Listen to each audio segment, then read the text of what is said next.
सद्गुरू शुक्राचार्य महाराज जन्मोत्सव व शिव पार्वती विवाह सोहळा संजीवनी मंत्राचे उगमस्थान असलेले पवित्र परम सद्गुरू शुक्राचार्य महाराज मंदिर, जेथे शुभ कार्यासाठी कोणत्याही मुहूर्ताची वाट पाहण्याची गरज नाही असे जगभरात प्रसिद्ध असलेले श्री क्षेत्र बेट देवस्थान येथे हिंदू धर्मातील पवित्र श्रावण महिन्यात येणाऱ्या श्रावण शुद्ध अष्टमीला स्वाती नक्षत्रात गुरुवार दिनांक 24/8/2023 रोजी भव्य परम सद्गुरू शुक्राचार्य महाराज जन्मोत्सव सोहळा मोठ्या उत्साहात साजरा करण्याचे योजिले आहे। या प्रसंगी नाशिक येथील श्री वसव प्रदीप शेठ धनराज राठी यांचे शुभ हस्ते व सर्व साधू संत व मान्यवरांच्या उपस्थितीत शुक्राचार्य महाराज जन्मोत्सव व शिव पार्वती विवाह सोहळा साजरा करण्यात असून त्यानिमित्त परम सद्गुरू शुक्राचार्य महाराजांची भव्य पालखी मिरवणूक काढण्यात येणार आहे व येणाऱ्या सर्व भाविक भक्तांसाठी महाप्रसादाची व्यवस्था दुपारची मध्यान्ह आरती झाल्यानंतर करण्यात आली आहे। जन्मोत्सव गुरुवार दिनांक 24/8/2023 रोजी सकाळी 9 वाजेपासून सुरू होईल। परम सद्गुरू शुक्राचार्य मंदिर बेट कोपरगाव या ठिकाणी होणारा हा कार्यक्रम होणार आहे।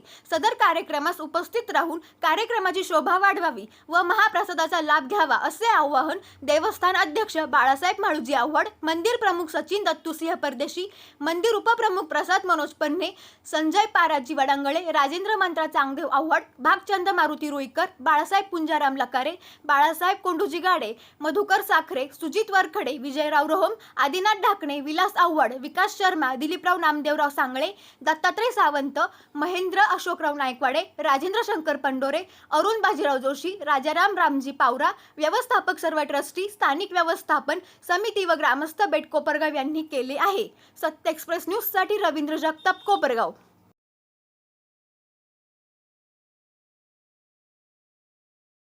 पण श्रावण महिन्यामध्ये विशेष म्हणून आपण श्रावणी सोमवार आणि श्रावणी शुक्रवार या श्रावणी जे 4 किंवा 5 जे सोमवार येतील किंवा शुक्रवार येतील त्या दिवशी आपण खास पाहुणे आमंत्रित करत असतो आणि त्यांच्या हस्ते महाराजांची अभिषेक पूजा करून घेत असतो। सकाळी 10 वाजता तो कार्यक्रम होत असतो। दर शुक्रवारी आणि दर सोमवारी आपण गावातील प्रतिष्ठित किंवा बाहेर गावातील प्रतिष्ठित किंवा जे भक्त आहेत, जे रेग्युलर येणार आहेत, जे अवेलेबल असतील त्यांच्या हस्ते आपण पूजा अर्चा महाराजांची करून घेत असतो। त्याचप्रमाणे दर सोमवारी श्रावण महिन्यामध्ये दर सोमवारी महाराजांची पालखी दुपारी 4 वाजता काढली जाते। ती गंगा भेटीसाठी नदीवर जाते। नदीवर तिथे पूजा अर्चा होऊन, गंगा आरती होऊन, महाराजांची आरती होऊन पालखी परत वाजत गाजत मंदिरात येते। मंदिरात आल्यानंतर आरती होते आणि कार्यक्रमाची सांगता होते। हा कार्यक्रम फक्त सोमवारच्या दिवशी फक्त श्रावण महिन्यामध्येच काढला जातो। इतर दिवशी पालखी फक्त आपली ज्या वेळेस जाते, महाशिवरात्रीच्या वेळेस किंवा गुढीपाडव्याच्या वेळेस, अशीच वर्षातनं 8 वेळेस पालखी जाते गंगा भेटीसाठी नदीवर, त्यावेळेस काढली जाते। आज आपल्याला इथं बोलवण्याचं कारण असं आहे की गुरु शुक्राचार्य महाराज ज्यांचं हे मंदिर आहे, आपण हे मंदिर आम्ही असा दावा करतो की हे मंदिर जगातलं एकमेव मंदिर आहे। तसं पाहायला गेलं तर हे जगातलं एकमेव मंदिर नाही आहे। शुक्राचार्य महाराजांची आणि अजूनही एक 7-8 मंदिरं आहेत। उत्तर प्रदेशमध्ये आहे, आपल्या राहत्यामध्ये एक छोटंसं मंदिर आहे, असं टपरीवाजा छोटंसं मंदिर आहे शुक्राचार्य महाराजांचं। जसे शिर्डी साईबाबांचे मंदिरं बऱ्याच ठिकाणी आहेत, पण साईबाबाचं मूळ ठिकाण जे आहे ते शिर्डीचं आहे। तसं हे शुक्राचार्य महाराजांचं मूळ ठिकाण आपण ज्याला म्हणू की ज्यांनी त्यांचं प्रत्यक्ष वास्तव्य या ठिकाणी होतं, त्यांच्याकडे असलेला दुर्मिळ असा संजीवनी मंत्र की ज्या मंत्राद्वारे ते मृत व्यक्तींना पुन्हा जिवंत करत असत, तो मंत्र त्यांच्याकडे होता। तो मंत्र त्यांनी वापरला इथेच। त्या मंत्राच्या सिद्धतेसाठी महाराज जे आहेत, महाराज पूर्वी इथे नव्हते, कारण शुक्राचार्य महाराज इथे असल्याच्या खुणा आहेत, पण शुक्राचार्य महाराजांचे वडील जे होते भृगु ऋषी ते इथे नव्हते। ते इथे असल्याच्या खुणा इथे सापडत नाहीत, त्यांचं वास्तव्य दुसरीकडे होते। पण शुक्राचार्य महाराजांना तो मंत्र जो आहे दुर्मिळ असा संजीवनी मंत्र, तो मंत्र सिद्ध करायचा होता। तो मंत्र सिद्ध करण्यासाठी मग ते अशा जागेच्या ठिकाणी शोधात होते, अशा जागेच्या शोधात होते की ज्या जागेवर त्यांच्या मंत्राची जी पॉवर आहे, जी तीव्रता आहे, ती जास्त प्रमाणात राहील। म्हणून ते ह्या पृथ्वी तलावर ह्या जागेच्या शोध करत ते कोपरगावला आले। आणि कोपरगावचं वैशिष्ट्य आपण सर्व तसं पाहायला गेलं तर भाग्यवान आहोत की कोपरगाव आणि कोपरगावच्या 15 किलोमीटरचा परिसर जो आहे हा सर्वात पॉवरफुल परिसर आहे की ज्याचे सूर्याची जी किरणं आहेत, लंबरूप किरणं, हे पृथ्वीवर जिथे पडतात त्या कोपरगावच्या 15 किलोमीटरच्या परिसरात त्यांची पॉवर सकाळपासून संध्याकाळपर्यंत एकसारखी राहते। म्हणजे आपण म्हणतो आता ऊन कल्ले मग पॉवर कमी झाले, पण त्याची जी आध्यात्मिक पॉवर असते ही आध्यात्मिक पॉवर सकाळपासून संध्याकाळपर्यंत, सूर्योदयापासून सूर्यास्तापर्यंत एकसारखी असते। म्हणून शुक्राचार्य महाराज या जागेच्या शोधात इथे आले. आणि ह्या जागेचं म्हणूनच ह्या जागेमध्ये बघा, आपण या कोपरगावच्या परिसरामध्ये बाकीचे जे साधू संत आहेत सर्व, की जे इथले नव्हतेच कधी. आता साईबाबा त्यांनी तप इथं केलं, तपोभूमीला स्थायिक झाले शिर्डीला 15 किलोमीटरच्या परिसरात. जनार्दन स्वामी महाराज ज्यांचं सर्व कार्य पुलतांबा किंवा इकडे आहे, वेरूळच्या ठिकाणी होतं, आपलं त्र्यंबकेश्वरला आणि वेरूळच्या ठिकाणी होतं, पण त्यांनी समाधी शेवटी कोपरगावलाच घेतली. जंगलीदास माऊली त्यांचं कार्य बाहेर होतं, पण त्यांनी शेवटी ते कोपरगावलाच स्थायिक झाले. उपासनी महाराज तसेच शुक्राचार्य महाराज सुद्धा या जागेच्या शोधात इथं आले आणि त्यांच्याकडे जो असलेला संजीवनी मंत्र त्यांनी इथे सिद्ध केला. त्या मंत्राचा वापर प्रत्यक्षात इथे झालेला आहे आणि त्या मंत्राचा लोपसुद्धा इथेच झालेला, तो मंत्रसुद्धा लोपसुद्धा इथेच पावलेला आहे. म्हणून ह्या जागेचं महत्त्व आहे. म्हणून आपण म्हणतो की जगातील एकमेव मंदिर, कारण हे जगातील एकमेव मंदिर असं आहे की त्यांचं प्रत्यक्ष वास्तव्य इथं होतं. त्यांच्याकडे असलेल्या विद्या सर्व त्यांनी इथे वापर केला, म्हणून हे जगातलं एकमेव मंदिर आहे. त्याच्यानंतर या मंदिराचं आणखीन एक वैशिष्ट्य आपल्या सगळ्यांना माहिती आहे की शुक्राचार्य महाराजांची कन्या होती देवयानी. तिचा विवाह राजा ययातीशी करायचं ज्यावेळेस ठरलं होतं. राजा ययाती हे क्षत्रिय होते आणि शुक्राचार्य हे ब्राह्मण कुळातील, ऋषी कुळातील म्हणजे ब्राह्मण कुळातील होते. म्हणजे त्यावेळेचं पृथ्वी तलावरचं पहिलं इंटरकास्ट मॅरेज जे होतं ते इथे झालेलं आहे. आणि ते करायच्या वेळेस काय झालं नेमकं की ते आता इंटरकास्ट म्हणजे त्यावेळेस जातपात नव्हती, पण वर्णभेद होते. वर्णभेद असल्यामुळे क्षत्रिय वर्ण आणि ब्राह्मण वर्ण, त्यामुळे त्या वर्णभेदामुळे त्या इंटरवर्णीय मॅरेज करायचं, आंतरजातीय वर्णामध्ये मॅरेज करायचं म्हटल्यानंतर मग त्यावेळेस तो एक अडचण होती. त्यावेळेस सिंहस्थ काळ चालू होता. म्हणून महाराजांनी काय केलं की सर्व ग्रह नक्षत्र अनुकूल करण्यासाठी त्यांनी या मंदिराच्या ठिकाणी, म्हणजे इथेच नदी व्हायची पूर्वी, गोदावरी नदी मंदिराला खेटूनच व्हायची, गोदावरी नदीच्या काठावर विवाह सिद्ध होम केला. सर्व ग्रह नक्षत्र अनुकूल करून घेतले आणि अनुकूल करून घेतल्यानंतर मग त्यांनी या भूमीला असं वरदान दिलं की, आणि देवयानीचा आणि राजा ययातीचा विवाह लावून दिला. आणि विवाह झाल्यानंतर त्यांनी या भूमीला असं वरदान दिलं की यापुढे इथे जर कुठलंही शुभकार्य तुम्हाला करायचं असेल तर मुहूर्त पाहण्याची आवश्यकता नाही. म्हणून या मंदिराचं हे वैशिष्ट्य आहे की इथे मुहूर्ताची गरज लागत नाही, इथे कुठलेही शुभकार्य बिना मुहूर्ताचे होतात.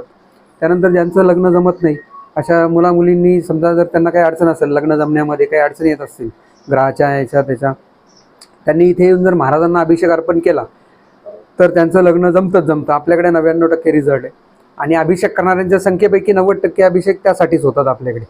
लग्न जमत नाही म्हणून येतात आणि कोणाचं 8 दिवसात होतं, कोणाचं 15 दिवसात होतं, कोणाचं महिन्यात होतं, पण होतंच. 99% रिझल्ट आहे आपल्याकडे. असं कोणी म्हणत नाही की आम्ही इतक्या वेळ चालून आमचं जमलं नाही म्हणून. आता हे जे आहे ते ज्यांनी आपल्याला ह्या भंडाऱ्यासाठी स्पॉन्सरशिप दिलेली आहे, प्रदीप शेठ राठी म्हणून, त्यांच्या मुलीचं सुद्धा त्यांनी इथे अभिषेक केला 3 वेळेस. त्यावेळेस त्यांचं लग्न जमलं. ती उच्च शिक्षित आहे, अमेरिकेला स्थायिक आहे मुलगी, असं आहे. त्यानंतर आता हा जो कार्यक्रम आहे याचं हे करण्याचं काय प्रयोजन काय, तर शुक्राचार्यांचा जो जन्म आहे हा श्रावण महिन्यात स्वाती नक्षत्रात झालेला आहे. आणि स्वाती नक्षत्र श्रावण महिन्यामध्ये आता अष्टमी जी असते ती गुरुवारी येते 24 तारखेला. दरवर्षी तिथीप्रमाणे स्वाती नक्षत्र अष्टमीला त्यांचा जन्मदिवस असतो. तारीख आपल्या इंग्रजी महिन्याप्रमाणे बदलते, कधी 5-10 दिवस इकडे तिकडे होत असते. तर यावेळेस ती 24 तारखेला आलेली आहे गुरुवारी. त्यामुळे आपण हा शुक्र जन्मोत्सव, पूर्वी मंदिराचा जो मोठा उत्सव आहे महाशिवरात्रीचा, तो साजरा करत होतो. पण आता शुक्राचार्य महाराजांचंच ज्यांचं मंदिर आहे त्यांचाच जन्मोत्सव आपण साजरा करायला हरकत नाही, म्हणून आम्ही तो आता थोडासा मोठ्या प्रमाणात करायचं ठरवलं. याच्या आधी करत होतो तर आपल्या मंदिरात आपण पूजा वगैरे करून तो साजरा करत होतो. पण ह्यावेळेस असं ठरवलं, मागच्या वर्षी थोडंसं बऱ्या प्रमाणात केला होता, यावर्षी थोडा मोठ्या प्रमाणात करायचं ठरवलं. म्हणून हा घाट आपण घातलेला आहे की आता मग त्याच्यासाठी आपल्याला भंडाऱ्याचे पण स्पॉन्सरशिप मिळालेली आहे. आपण भंडारा पण घालणार आहोत भक्तांसाठी, 1000-1500 लोकांचा जेवणाची व्यवस्था करणार आहोत. त्या दिवशी महाराजांचा जन्मोत्सव सोहळा. त्याचबरोबर महाराज हे तसं बघितलं तर भगवान शिवाचे शिष्य पण होते, शिवांश पण होते, म्हणजे भगवान शिवाचे पुत्रसुद्धा होते. भगवान शंकरांनी त्यांना पुत्र मानलेलं होतं. म्हणून मग शिवपार्वतीचा विवाह सोहळा करायचं असं आम्हाला एका हैदराबादच्या भक्ताने सांगितलं की शिवपार्वती जे होते त्यांचे आईवडीलच होते असं म्हणजे मानलेले. तर त्यांचा विवाह सोहळा आपण करायला काय हरकत नाही असं त्यांनी सांगितल्यामुळे आपण शिवपार्वती विवाह सोहळासुद्धा त्या दिवशी ठेवलेला आहे. महाराजांची पूजा अर्चा होईल, जन्मोत्सव साजरा केला जाईल, शिवपार्वतीचा विवाह लावला जाईल. त्यासाठी हैदराबादवरनं सुद्धा एक शेखर म्हणून जे भक्त आहेत आपले ते येणार आहेत. आणि बाकी पूजा अर्चेसाठी अनेक मान्यवरांना आपण आमंत्रण दिलेलं आहे. कार्यक्रम थोडा घाईत ठरलेला आहे, त्यामुळे काय झालं, ज्यांच्यापर्यंत पत्रिका पोहोचल्या असतील त्यांना दिलेल्या आहे. त्यापैकी आजी माजी खासदार वागचौरे साहेब आणि लोखंडे साहेब हे सुद्धा आपल्याकडे पूजेसाठी येणार आहेत. त्याचबरोबर तांबे डॉक्टर सुजित तांबे ते सुद्धा कार्यक्रमाला येणार आहेत. विवेक भैया कोले आमदार साहेब हे सुद्धा कार्यक्रमाला येणार आहेत. सर्वांना आपल्या पत्रिका पोच झालेल्या आहेत, काहींच्या राहिल्यात, पण त्यांचा होकार आलेला आहे की आम्ही कार्यक्रमाला हजर राहणार आहोत. त्याचबरोबर गावातील प्रतिष्ठित व्यापारी, वकील वर्ग, डॉक्टर्स वर्ग सर्वांना आपण आमंत्रण दिलेलं आहे आणि हा कार्यक्रम पार पाडण्याचं ठरवलेलं आहे. त्या दिवशी सकाळी 9 वाजता पूजा चालू होईल. पूजेची सुरुवात झाल्यानंतर 10 वाजता गावात बेटातली बेटात पालखी, महाराजांची पालखी मिरवणूक काढली जाईल. ती गावातून मिरवून आणायची, तोपर्यंत पूजा चालूच राहणार आहेत. पालखी मिरवणूक झाल्यानंतर इथे परत मग नंतर शिवपार्वती विवाह सोहळा लावला जाईल. 12 सव्वा 12पर्यंत तो चालेल. त्यानंतर आपली मध्यान्ह आरती जी असते ती आरती होईल. आरती झाली 12 वाजताची की यजमानांच्या हस्ते प्रसादाचं वाटपाची सुरुवात करायची आणि मग आपण प्रसाद वाटपाची सुरुवात करणार आहोत. भंडारा ज्याला म्हणतो आपण तो. नुकतीच पार पडलेल्या पत्रकार परिषदेमध्ये अध्यक्ष साहेबांनी सविस्तर कार्यक्रमाची माहिती दिलेली आहे.